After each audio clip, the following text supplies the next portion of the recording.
Welcome to Early Years Matters TV. Hi guys, I hope you're keeping well and safe.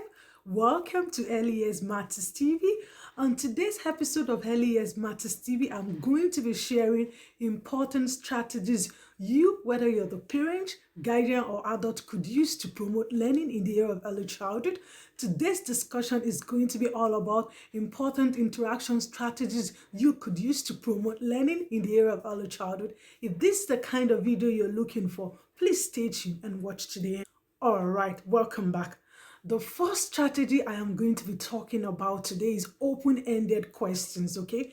I would like you to know that when you're engaging with young children, whether it be in discussions or you're talking to them, I would encourage you to use more of open-ended questions, okay? Because if you use more of open-ended questions, you're going to get the children to interact with you. Open-ended questions are the kind of questions that you'd ask young children and they would not use a yes or no to reply, okay? So it's really important that in relation to open-ended questions, these are the questions ask young children, which would encourage them to engage in discussions with you, okay? These questions is different from the yes or no questions, okay? I will cite an example. For example, if you want to ask a child, like if a child is painting, okay, you could ask a child and say, okay, now tell me about your painting, okay? Or if a child is coloring, now tell me about your coloring, okay? Or if a child is making something, now tell me what are you making, okay? Which is different from you saying to the child, like for example, if you say to a child, okay, the paint you use there is color red, the child is going to tell you either yes or no. But if you ask the child, okay, now tell me, what are you making? What are you painting? What are you coloring? Okay, this is going to give the child the opportunity to tell you about what they are making, to tell you about what they are doing. So it's really important in relation strategy in early childhood. I will encourage you to use more of open-ended questions, okay? These are the questions that you ask children, okay, and would give room for them to be able to express themselves, okay? We'll be able to encourage young children to use words, okay? So take note of open-ended questions. All right. Another interaction strategies that I'm going to be talking about is modeling, okay? So what is modeling? Modeling is where you as the adult, whether you're the parent, you're the guardian or teachers of young children in the area of early childhood, you model what you want young children to do, okay? Another word for model is show, okay? You show what young children, what you want them to do, okay? This is really important in relation to early childhood because young children would always observe, okay, what you do, and in return, they are going to follow and do what you do, okay? So it's really important in relation to modeling in the area of early childhood. Young children would always emulate what you do, whether you're the parent, you're the guardian or teachers of young children. So they would always observe you, watch what you do, and in return, they will do the same. Okay, so modeling is really important in relation to early childhood. Anything you want young children to do in relation to positive behavior, okay, in relation to positive things that you'd want them to do, okay, I would like you to use more of modeling, okay, show and tell, okay. You show young children what you want them to do, and in return,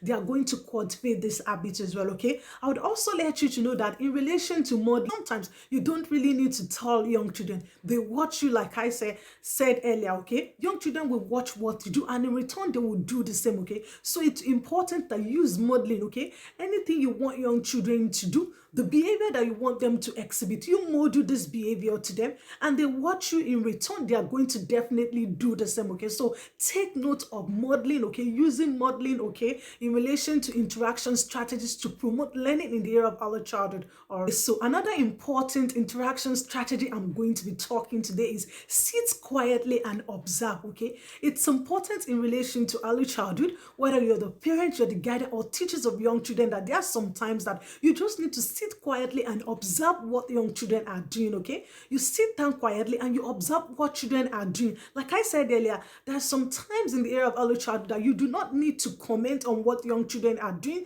You just sit quietly, you observe and you watch what they do, okay. This is really important because when you observe, you sit quietly, you observe what they do, you'll be able to find out what they are doing. And sometimes adults also know that, when young children are playing, sometimes we are interrupting their play, okay. We might be thinking that, okay, we want to go to them, we want to ask them what they are doing, but sometimes we are interrupting this children play because sometimes you see young children when they are playing, when they see you come closer to them, they stop observe what they are doing, because they are aware that you're watching what they are doing, okay? Like, for example, a child or children might be engaging in make-believe play, which is pretend play, okay? And they are pretending to be doing something, but when they observe that you as the adult or you're closer to them, sometimes they might stop, they might not want to engage in what they are doing. So it's really important in relation to early childhood, in relation to promoting learning and development. There are some times that you just sit quietly and observe young children. You sit quietly, you observe what they are doing, because observation is important in relation to early childhood. I did a video a few weeks back in relation to observing young children in the area of early childhood.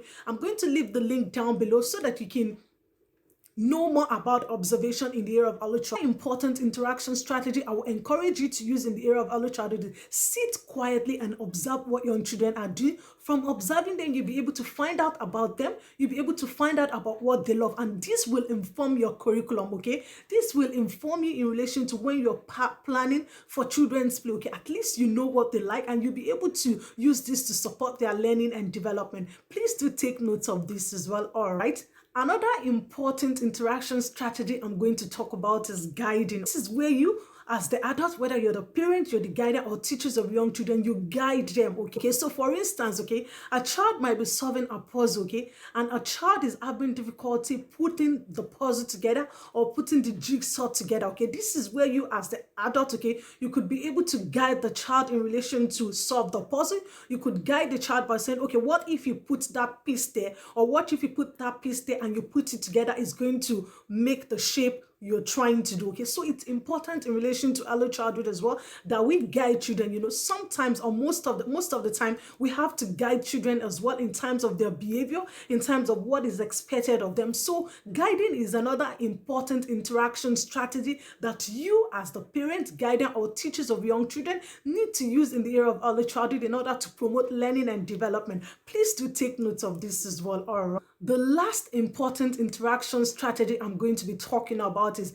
direct teaching, okay? This is where you, as the adult, you're teaching children one-on-one, you're instructing them, or you're instructing group of children in relation to what you want them to do, okay? I would like you to take note of direct teaching. Is really important in the area of early childhood, because this is where you, as the adult, okay, you're maintaining facial contact with the child, okay? You're instructing the child, you're telling the child what to do, okay? You're instructing the child, okay? So it's also important in the area of early childhood that, you know, you direct children, okay, what you want them to do. You teach them directly, okay? This is what you want them to do, and you, as the adult, you're instructing them, you're directing them that, okay, do this, Johnny, do that. Would you please mind getting me a piece of cloth? Johnny, would you mind getting me tissue from the bathroom? So you're directly teaching, you're directly instructing, you're directly telling the child what you want the child to do. Okay, Johnny, okay, boys and girls, I would like you to go over to the book corner and pick a book of your choice that you would like to read and read. So you're instructing them, you're directly telling them what you want them to do, okay? So please do take notes of this as well in relation to promoting learning and